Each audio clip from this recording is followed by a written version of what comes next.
नमस्कार शेतकरी बंधूंनो, महालक्ष्मी कृषी केंद्र कंदलगाव या यूट्यूब चॅनलवर आपल्या सर्वांचं स्वागत आहे।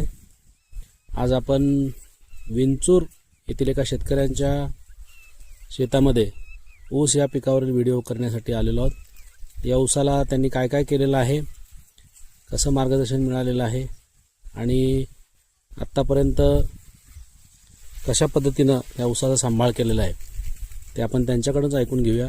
आपलं नाव? भीमाशंकर महादेव मेत्रे, गाव? विंचूर, दक्षिण सोलापूर। दक्षिण सोलापूर। तर आपण हा जो ऊस आहे याची लागण कधी केली? लागण नोव्हेंबर 14 नोव्हेंबर। आणि त्याच्यानंतर आपण काय काय केलेलं आहे या ऊसाला? त्याने रोप सगळे आल्यावर रोप मागून घेऊन 14 नोव्हेंबरला कोरड्या रानात आपलं कुणी मारून सगळं लागण करून घेऊन मग नंतर पाणी चालू केलो। ड्रीप वगैरे काय केलेलं नाही, काय नाही। अच्छा। मग दंडावाटे पाणी केलो। पाणी देऊन ऊस ज्या वेळेला वाढ आणि मुळ्या सगळं व्यवस्थित बसले त्या वेळेला मग नंतर महिना दीड अगोदर त्याचा डेटा कोंब करून घेतलो। बरोबर। एक 60 दिवस गेल्यावर डेटा कोंब जे काय मोठं वाढतंय ते एक एक कट केलो मी। अच्छा। ते कट झाल्यावर मग नंतर मग ऊस सगळे समान दिसू लागला। समान दिसू लागल्यावर बाळ बांधणीसाठी मी काय केलो, आपलं मक्याच्या रानात वगैरे पाळी घालायचं दिंड असतंय की त्या दिंडाचं फाळ काढलो।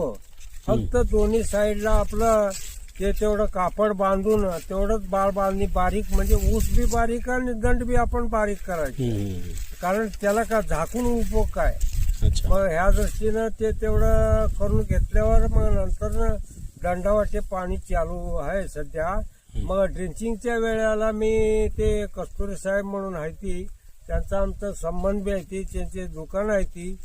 मग मी पहिल्यापासून कस्टमर आहे त्यांचं। मग ते 24 आणि मॅग्नेशियम एक असं दोन्ही मिक्सअप करून, आणि त्याच्यामध्ये आपण रूट पण वापरलं का? हा, रूट रूट घेतलो। मग ते तेवढं घेऊन सगळं हे फक्त ऊसाच्या बुडाला ड्रिंचिंग करून घेतलो। ड्रिंचिंग म्हणजे डेटा कोंब झाल्यावर ड्रिंचिंग करून घेतलो।